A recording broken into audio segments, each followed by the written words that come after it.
Yeah. Yeah. Oh, hey, hi. Here we are. Welcome to another episode of No Title Needed. We are coming to you from the beautiful Feinstein's Cabaret at the Hotel Carmichael in Carmel, Indiana. I am Cynthia Collins. And I'm Scott Osborne. We are your co-hosts, and today we have the remarkable Dana Hunsinger Benbow. Look at that. I did that for your parents. Because you said they like your they want you to use your name. Yes. Their name. Their name and your name. Yes. Also. All right. Dana. Yes. You are a journalist. Yes. And but sports journalism mainly now. Yes. Mainly sports journalism. I started in education, moved over to business, and then weaseled my way into fitness writing, where I covered all these different workouts, and then slid into sports because that was my dream. And are you with the Indianapolis Star? Yep. With the Star. Did you start out with them? I spent about 2 years with the now defunct Noblesville Daily Ledger, but then immediately by '99 I was at the Star. So I've been there quite a while. Oh, yes. Yeah. Oh my God. Did you like we were talking before, like Philip, our hair director, he started out as a young man in the newsroom, and running with copy, and like it's like we were saying, a bygone era. It is. And when you got there, was everybody? I would think it was late '90s. Everybody was still on the typewriters. We were still on typewriters. Yeah. There was no internet. Like, we had no website. Right. And we would break, the morning news would be where we would break our stories. And we would worry that, like, the TV news would get us at 11 p.m. and beat us before it would come out in the morning. So we would make big decisions about, like, whether to run it, when, and now it's like 24/7. Mm-hmm. You're just constantly updating news. Yeah. Yeah. Yeah, it's crazy. Yeah. And do you kind of miss the sounds that used to envelop a newsroom? Yes. And the smell of the presses down in the basement, all the men would be down there, dirty and inky, and like you would smell it, and it just, it was amazing. And now it's just, our paper's designed in Louisville now. It's not even in Indianapolis. And does it travel every morning from Louisville to Indy? It's just digital. So I don't actually know how all that works, but yeah. I was looking at this one. Yeah. But they still print it. I mean, it has to be printed out. Yeah, it's not printed we shut down our presses last year in Indy. So I'm not sure how it all works, but that is a non-sports story I covered because I've been there so long that they were like, at least I had the historical knowledge to like write about us shutting down the presses. So yeah. Was that sad? I was there the last Was that sad? Mm-hmm. And all the like guys that had been there for decades lost their jobs or had to move. And yeah, it was really sad. You don't hear the sound anymore. It's silence. It's just silent. Yeah. There's no more typewriters. Nope. No more printing press. There's no those I sounds. figured out a way to quiet out laptops. I know. Yeah. Except for I just bought one of those really cool it's called, like, what is it called when it feels really good to type on a typewriter? I don't know. Satisfaction. But I bought one of those real keyboards to attach to my Air MacBook. Oh, nice. Yeah. I know what you mean. So that it clicks. I know exactly what you mean because I looked at those. Get it. It makes you feel Yeah. satisfied. Except I took typing class in high school, junior high, and I couldn't stand it. What did you get your words per minute up to? No. There's no words per minute. No. You know what I mean? I could not look and do that. I know the number, but I'm not going to share it. Nope, couldn't do it. I have to be like this. Yeah. Typing, looking at the, no. Oh, gosh. Yeah, I couldn't do that. Now, you are the first woman, tell me, you're special. Well, this is my greatest accomplishment ever not because of me, although I'm happy. It's because I became the first woman to ever win Indiana Sportswriter of the Year, given by a National Sports Media Association since 1959. Who got it? Congratulations. 59, I can't remember, but I looked you. up all the men the past almost decade or century, I don't know. Yeah. And so Decades. I'm just excited because even today, like, for real, there's still some men who don't think women can write about sports. There's no way we could possibly understand the complexity of a foul or traveling or because women don't play sports.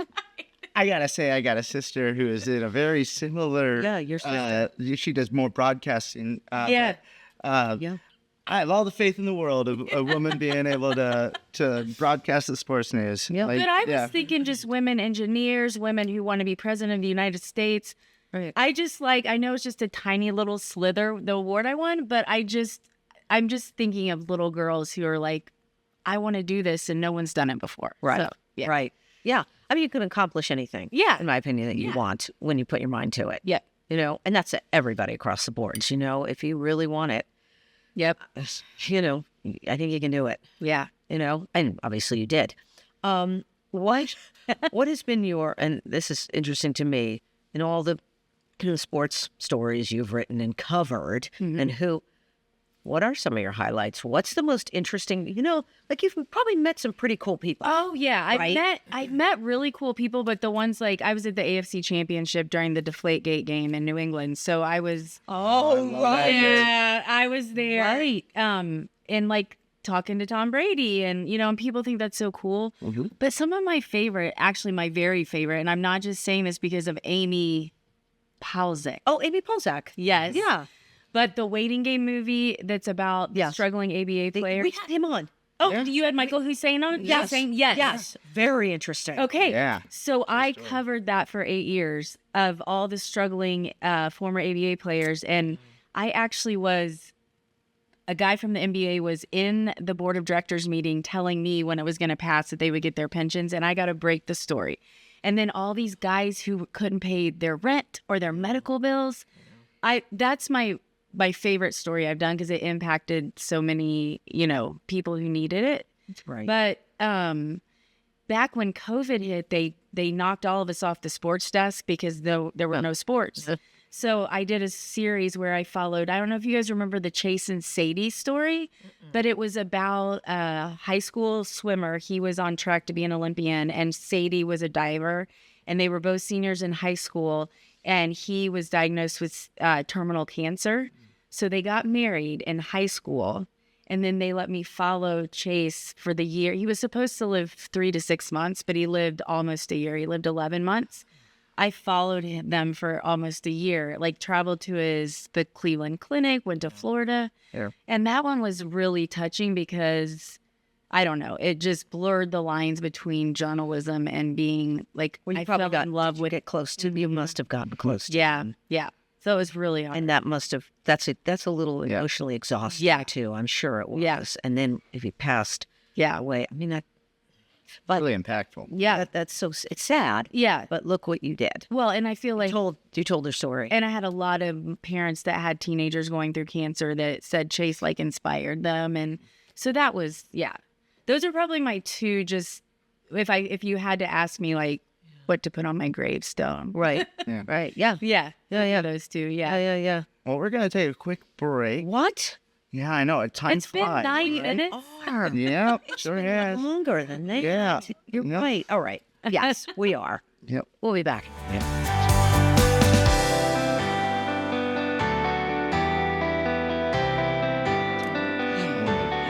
Hey, everybody. We are back with our guest, Dana Benbow. I didn't use the middle name. What is your middle name? Ann. Dana Dana Ann. Ann. That's nice. That's nice. Sorry, Mom and Dad, I didn't use That flows your well. name this time. But woman journalist won the award. You were the first woman journalist to win the Big Kahuna Award here, correct? Yes. Yep. That's a huge deal. Can you tell us a little bit about that? Well, it is because the award has been given, like I said, since Right, 1959. 59. It was all men. And then I get this call from the National Sports Media Association, and I didn't answer it because I didn't know. It's kind of like you hear about the people winning the Academy Awards, only on a much smaller scale. And so he was just like, can you give me a call back? I need to talk with you about something. And I was like, I didn't even wait. I was like, I should wait and look cool. But then I was like, no. Yeah, right? Yeah. Hear that call. Yeah. Yeah, forget that. You Yeah. know what I mean? That's too, you get anxiety. You gotta make the call. Yeah.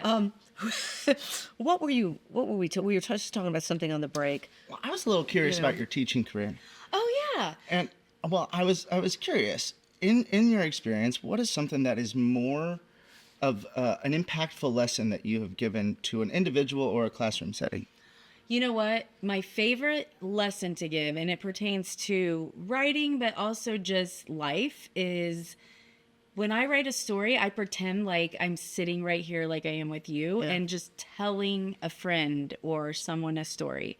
And then it kind of translates into the written word. And so my media classes right now that I'm teaching, I feel like, well, first, I've never had to be in charge of anyone because I've always had an editor. So I feel like sometimes the ones who are skipping classes and are like, one sent me a COVID positive test, which could have been from anyone. Yep. Then she had a picture of her on the side of the road and said she had a flat tire, but there was no flat tire. It was just supposedly there was a flat tire back there. And so I'm just like, okay, you can make the work up. And I'm like, I need to be a little more mean. But she could probably write good fiction. She could. So that's what you should center on with her. You'd No be a journalist. great Yes, fiction writer. writing. That's a really good point. Right? Nice Yeah. catch. But yeah, so like I just feel like the impact of helping them with their careers, and I'm kind of introducing them to some people I know in the field. And so I love that. It's kind of given me like a fresh look on my own career, like thinking back to when I was It teaches you too. You're Exactly. like, oh, you're looking at them. You're like, oh, they shouldn't do that. They shouldn't Right. write this way. Oh, wait a minute. Do I do that? Do I exactly? Yeah. Do I do that? Yeah. Oh, good. Maybe I do. I've heard the best way to refine your skill is to teach someone. I've heard that. Yeah. I like that Yeah. stuff. Yeah. Yeah. It's true. It's a mirror. Yeah. You know. What? And listen, we were talking about now. We talked about the story that you wrote on the teenagers, and Yeah. he had the Chase. Yes. Had cancer, and that was obviously we said that was pretty emotional, but what's like a really tough story you had to do? I mean, obviously that's tough emotionally, but was there ever somebody who was really like you had to write about something and either that person was difficult you were talking about, you know what I'm saying? Yeah. Or you just couldn't. The hardest one to press enter on. You couldn't to get the send. story out. You know what I mean? Yeah. And this is another sad one, but there was a 13-year-old baseball player who was so good that he was going to be moved up to the high school team, but he was 7th grade, a little overweight, and was getting bullied at school. And so he had a baseball practice that night after school, and his mom took him home. He was all excited for baseball. He said he wanted a fountain drink, so she left him, went to get a fountain drink at the gas station. And while she was gone, he turned on his phone and named his bullies in a video and said, "This is why I'm doing this." Shut off the phone, and she came home and found him gone. This is one lesson in journalism. You think people would never want to talk to a journalist after that moment, but his parents wanted to desperately. It was almost like soothing, grieving, and just getting the word out about bullying. So a photographer and I went to their home like days after he passed away, and the photographer was on the ground. He was bawling on the ground in the fetal position. Like it was that emotional. And so so that was a really, really tough one. Yeah. But then there's also been like people who just don't want to talk to you, especially if it's a controversial story. And that's just as tough, you know, because you're like, I'm here to do a job. We know you're here to do a job. But it's just sometimes we get the reputation of like used car salespeople, especially with the current.